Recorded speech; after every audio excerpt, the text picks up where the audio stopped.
Content over everything. Yeah, man, rolling still. Obviously, man, got the news today, earlier on, that Robert Mugabe dropped out, you get me? Yeah. So, yeah, I wanted to get the people's view on Robert Mugabe dropping out, you get me? His legacy and everything as well, you get me? I'd just like to say rest in eternal peace. Elder Robert Mugabe, one of our great legends, you know. You know, he did a lot for Africa. A lot of people don't know the true story of Robert Mugabe. They haven't done any research. They just listen. Yeah, they just listen to what the media says and propagates. You understand? Like Robert Mugabe was key in the revolution of Zimbabwe. Then it was called, they tried to name it Rhodesia. Yeah, a guy called Cecil Rose. Yeah, who was colonizing and brutalizing the people in that area. Yeah, they locked him up for 10 years. You understand what I'm saying? They locked him up for 10 years because of his liberation stance and the way that he was liberating the people. While they tortured him, yeah, even tried to castrate him, he managed to break out of prison, yeah, and start a guerrilla campaign against the Cecil Rhodesia government. You understand what I'm saying? And then after that, they put the pressure on the colonial government so much that they had to call something called the Lancaster House Agreement. The Lancaster House Agreement stipulated, because what Europeans tend to do is when they're losing a war, when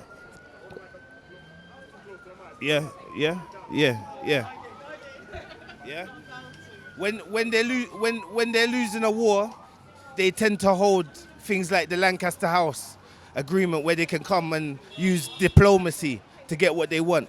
So what they said is that after a certain period of time, that the land will be returned to the indigenous people of the land. Yeah? So under the Tony Blair government, years later, they reneged on their agreement that they would return the land to the indigenous people of the land. You understand what I'm saying? So with this, Robert Mugabe even tried to be compassionate a little bit, because he said that what you should do is compensate the farmers, the white farmers who've stolen the land from the indigenous people, compensate them for their loss of earnings or whatever. And that was also stipulated in the agreement. Tony Blair refused to honor that agreement, yeah, that was laid down at Lancaster House. And that's what caused Robert Mugabe now and the ZANU-PF revolutionaries to make the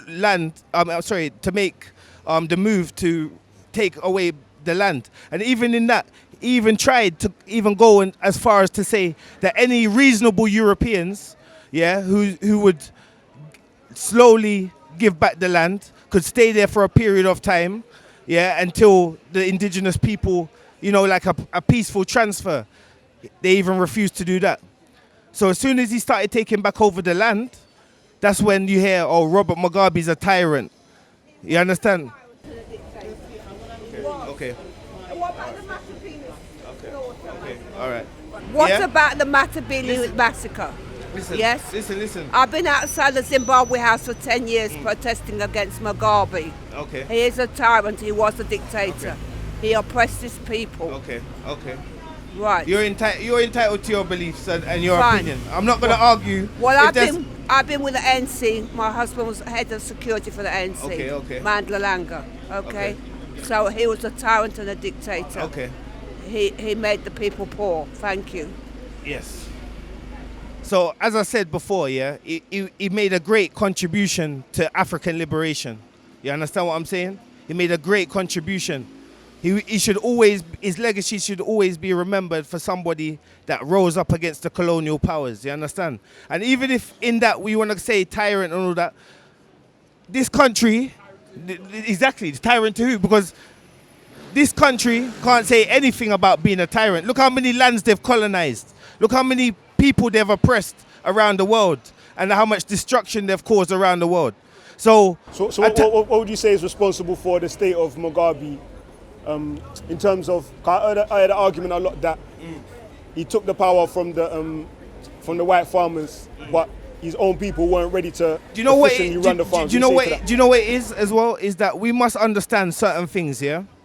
is that other people that can tell you this, like even people that study economists and people like this. If you start putting trade restrictions on Oh, you mean the sanctions and them? yeah, sanctions and stuff like that, this destabilizes the economy. Now, there's other people like Morgan Shangarai and people like this that would disagree with his nationalist stance. Because what Mugabe was saying is return the natural resources of the land to the indigenous people. Now, you see the puppet governments that they used to. Like even if you look in Congo, you have Patrice Lumumba that was set up by Mobutu, who handed him over to the Belgians. You have people like this in the African leadership that will sell you back. Mobutu and them, and they was working for the Western powers them time there, and like. Exactly, and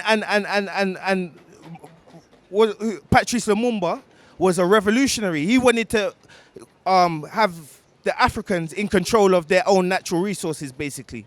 So anybody who thinks like that is a threat to the Western government because they always want their hands in Africa. Can I just say, yeah, that me personally, like I see it for what it is, yeah. Because we come from this hooliganist like kind of street life. You understand a robber when you see one. Yeah. A robber is a robber. He's come to rob you, innit? And that's the British way. They just come in, they're robbers. Yeah. So they come to rob, innit? And what they do, so it's a tactic that they use, and they've used on many civilizations, yeah? Okay. They'll starve the people, like you said, they'll put the trade in, the sanctions, they'll starve them. So then, for instance, say me and you's living in a country, and I'm the leader, and I'm resisting them, yeah? I'm Mugabe, I'm resisting them. I'm any leader, I'm resisting them, yeah? And you're saying, brother, we're starving because of you. Give in to them. Make them give us food, make them give us back our provisions. So basically, you end up fighting me, and we're both in the same place. You end up going to a war with my tribe. We both end up warring each other because you're starving, but I'm standing up for the greater. I'm resisting what's happening, but we're gonna have to suffer. We're gonna have to starve. We're gonna have to suffer, innit? But you're like, brother, we're starving. So then we end up warring. And then you end up killing me, and then you end up being their puppet. And then basically you obey them. And then they say, here, good boy, here's some food, you can eat now. And this, to come in on that point, I fully agree with my brother. And this is what I'm saying is that, no disrespect to anyone, but Morgan Shangarai, who was an opponent, if he was allowed to do what he was, what they wanted him to do, he would have been a puppet.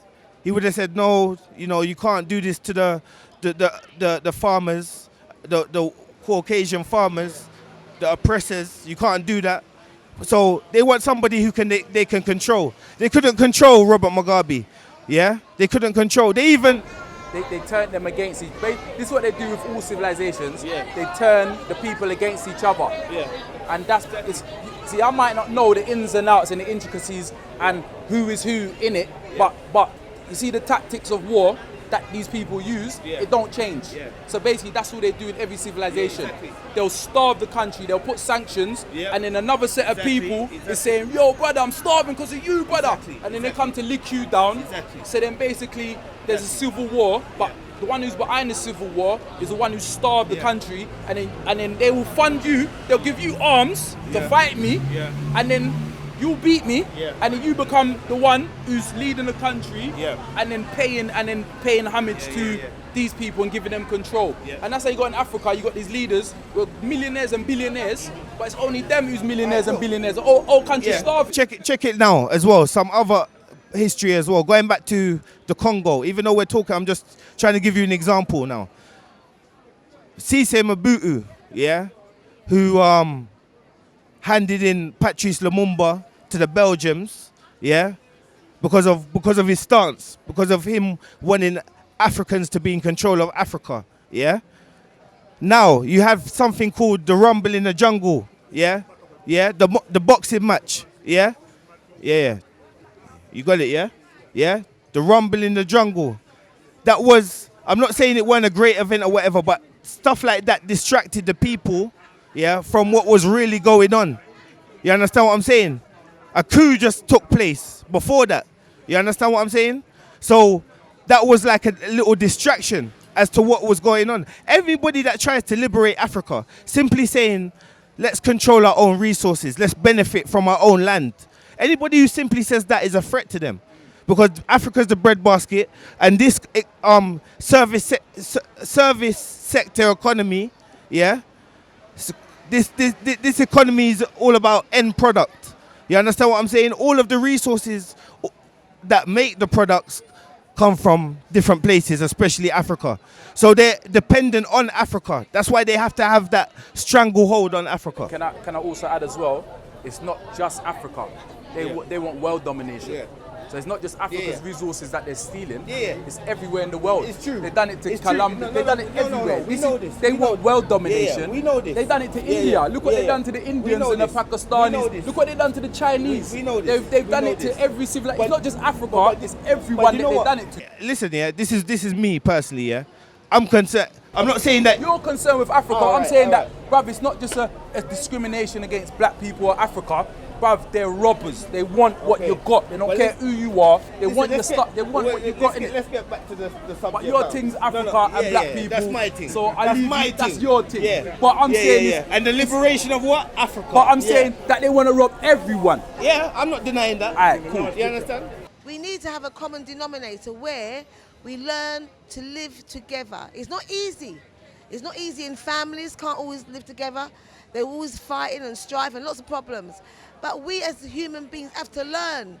We are developing, evolving. We have to learn to live together. Like what Martin Luther King said, it's not about the colour of your skin, no. The content of your character. It's about the content of your character, content of your heart, and trying. If your character's not bad, ask God to help improve. Say, Lord Jesus Christ, come into my life and help me to be a better person. Forgive me of my sins. Let me ask you a question. Cool. We was discussing, obviously, earlier today, Robert Mugabe passed away. Robert Mugabe passed away earlier today, so we wanted to get people's opinions on the man himself and him passing. So I don't know if you got anything to speak about in relation to that. Well, I did listen to it a bit on the news, and they were saying that when he first started, because he was in power from 1987 to 2017, a good 30 years, and that when he came into power, he was very much for like the civil rights movement, for humanitarian, for all the injustice that was done in South Africa, and he was trying to bring about a change. I cannot say anything about his character because I never knew him, so I'm not there to judge. I can only say what I've seen on television, what I've heard, probably what I've read, probably what people's opinions. But I suppose from the impression that you got from all of the news sources, what's your impression? Well, the impression I got that he at the beginning he tried, but I think probably sometimes people, when power is given to them, sometimes they can forget and don't use the power that is being handed to them in the way that they ought to use that power. I'm trying to say it in a diplomatic way, you know, to be fair, because he's passed, and in all due respect, you don't really say ill of the dead. But there was a time when, when I was listening to the programme today, there was one of, I think he was a correspondent, he may be a journalist, and he said that, I don't want to say actually he said, so from what I understood then, that probably had Mugabe died when he was in his 70s, he may have been held as one of the strong black leaders that the world has had, like Nelson Mandela and many others before them. But he died at his age where during the mid to latter part of his rule in Zimbabwe, and also what he stood for, his regime, it became a bit probably just out of character. Yeah. All right, Mama, yeah? Can I ask Mama a question, yeah? All right, Mama, yeah? I like what you said still, because you gave a good, opinion and stuff like that. But this is what I want to ask you, yeah? Is that when he was waging a revolution, yeah, against Cecil Rhodes' government, yeah, and the British had an agreement with the indigenous people of Zimbabwe, and Robert Mugabe was there and other ZANU-PF revolutionaries, and they said that after a period, I've repeated this many times, but I think it's important that people get it, yeah, that after a period of time, the colonial rulership, yeah, will be handed, yeah, basically the land will be handed back down to the people after a certain period of time. Now, the Tony Blair government, when the ZANU-PF veterans and Robert Mugabe said, all right, it's time for the land redistribution. They're even saying that some white farmers don't leave straight away, just start to ease some land off and stuff like that. Because you had Europeans with land in Zimbabwe the size of Belgium. So the Tony Blair government then said, we don't care about this agreement, basically. They said, even though we had an agreement back then, we don't care about your agreement. So Robert Mugabe then said, all right, we have no choice then but to go ahead and take the land. Because Robert Mugabe then said that we had an agreement that the land will be returned to its owners, and you are refusing, refusing to compensate the white farmers, yeah? Farmers for their loss of land or whatever. So he was being fair, yeah? And they then started, this is when he started taking back the land. And yeah, taking back the land now, he becomes a tyrant. He becomes, you understand?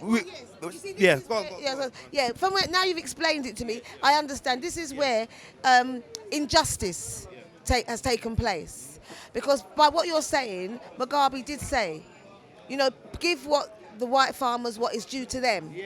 And then ease. So he was trying to do things in a way that would be fair. So at the end of the day, nobody will be too much, as to words to the effect, like burnt, basically. The pressure would be alleviated because the white farmers will get what is due to them, compensation, and then ease off. And then the ruling that was said that the indigenous people will get back their land. They will get back their land, and be able to farm and build up. I just wanted to give you that perspective. That's good, yes, and that is right, yeah. So basically, what Mugabe has said was fair, but I suppose to a certain extent, we as human beings in the world can't live together, and we need to learn to live together. There is enough for man's need in this world, but not man's greed. Yeah, what's your name, brother? My name is Sanai Kenfei from Long Beach, California. Just walking around here in Brixton, and just happened to see the books on being sold right here. So it just drew my interest. I got to come out here and support my people whenever I get the opportunity to. Yeah, obviously, when we heard the news today that Robert Mugabe dropped out, you get me, sir? I just found out about that. Yeah, that's unfortunate. I think he's one with the ancestors now, so hopefully we can draw information from his fight, against the racist Rhodesian regime into, the independence of Zimbabwe and moving on into the future. What do you feel about his role while in power from he got power to up to now? I think, when you look at the post-colonial, methods of how to, it's complicated for sure. I think he was right in the land being returned from the white farmers back into the hands of the black farmers. I think that was appropriate. You cannot allow for foreign domination in your land. That's right. I think maybe the issue of it is when you exist as a young African nation, right? And you're dealing within a global market and a global economy, there's a predisposition for you to fail because of, the political will of what was formerly the enemy, right? So if Europeans rule in your country and then you kick the Europeans out, it isn't surprising that the Europeans then put sanctions and financial obstacles in your success. I think someone like Mugabe, what the misstep would be maybe the speed and the race. Like I look at how the Chinese have done it, right? The Chinese have spent 50 to now almost 75 years, to become the global heavyweights and giants that they are, right? But they tried, when you look at how they originally tried to close themselves off from the global economy, from the Western capitalist economy. And Western capitalists didn't allow that to work successfully. So what you have in 1973, right? They re-enter into the global economy, but with set terms. And I think the set terms there predicated their success today in 2019, right? So with Mugabe, it was clear that the Rhodesians had to go, and they had to give the land back, right? The problem was because of colonialization, you had an entire generation of Zimbabweans who didn't know how to farm as mechanized agriculture. It's not that they didn't know how to farm. That's innate. We're Africans.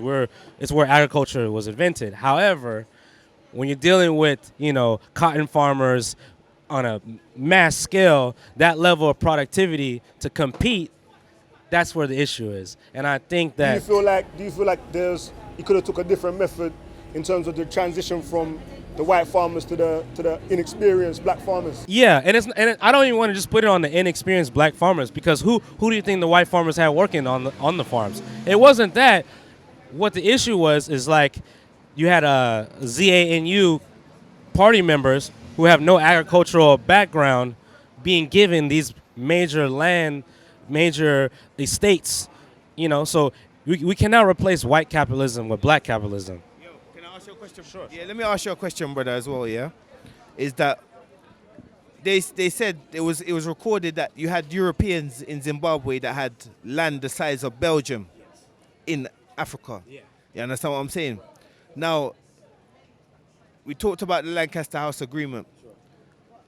It was suggested by Robert Mugabe that, as I said before, that the transition would be like everybody involved would synergize and help it be a peaceful. He said that the European farmers will get compensated by the British government, yeah, for loss of whatever. Sure. He said that European farmers that were willing to basically, and make that transition smooth. Sure. You understand? Sure. They will be allowed to stay. But then what happened is that they both said basically F you, basically. Right. That's what they said. Right. What agreement? It's like a gangster thing. They basically said what agreement? We don't care about no agreement, and we're going to keep our land and you can't do nothing about it. Right. So this is where, what do you think about that? Okay. So basically dealing with the premise that the Commonwealth that many Caribbean and African and Asian countries still exist within is not predicated on global development. It's predicated on native markets being maintained at primitive levels in order to maximize development in the mother market, which would be London, England. That's archaic. That's feudalism. That's mercantilism. That's something that came about in existence in the 16th century. So what you're talking about, what you just said in the original Lancaster Agreement, it's similar to what exists now and still in countries like Kenya, where you have, or even in South Africa, where you have a foreign element that still dominates in the financial well-being of the country. And because of that, those are the safer places, quote unquote. Because of that, those are the places that foreign direct investment from IMF and other places are allowed to exist because they're playing the game according to the way. So I understand that the question would be, what was he to do in this with the opportunity? Come take over everything from your man, say it straight. Man, don't listen to BBC. Man, don't listen to ITV. I deal with people on an individual basis. There's a lot of European people, they're not guilty for the actions of what they're doing. You see what I'm saying? So it's like us just throwing everyone in one pot. Yeah, us just throwing everyone in one pot. It's not really a good thing, I don't think. You see what I'm saying? It's like me,